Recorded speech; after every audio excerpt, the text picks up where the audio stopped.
Hello and welcome to the channel. Today we're going to fix issues in here. We can see it didn't run to completion. It should have gone to time equals 2. And it didn't run because of negative Jacobians stopping it. So I'm going to open Windows PowerShell. In Apple this would be terminal. And I'm going to go to the folder that my FEB file is in. So we can see in desktop, hit ls and see the folders available. I want to go to jobs, so cd jobs and then ls, and there is the file that I want. There's the export file I was looking at and the FEB file that I was looking at. For reference, here it is in my file explorer. So you can see it's the same. From here I can type FEBio 4 and that will pull up FEBio.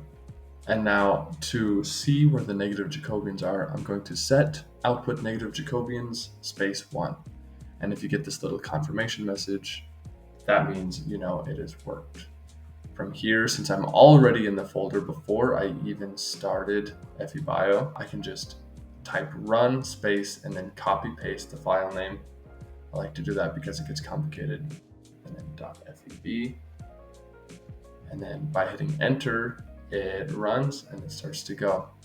Now I'm going to wait for this to run and I will be right back once it is finished and we can see where the negative Jacobians are taking place.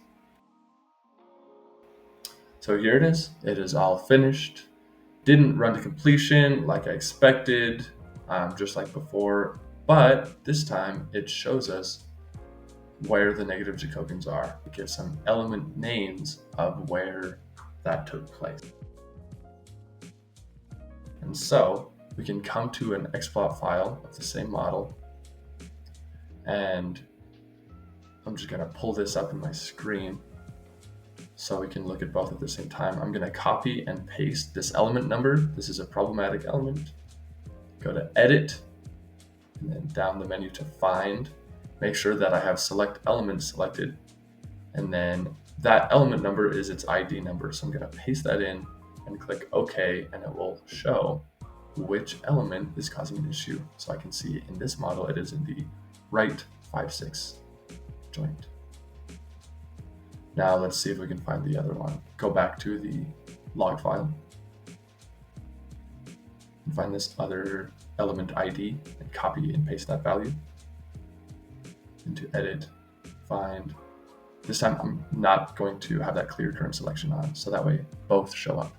Looks like it's in the same joint.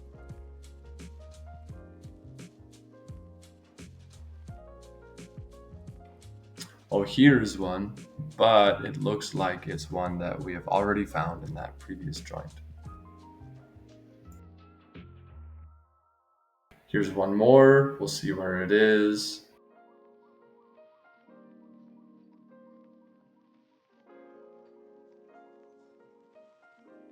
It is in a different contact interface. So now from here, I feel like I scrolled back a long ways, and we're going to go ahead, open up that FEB file in FEBio Studio.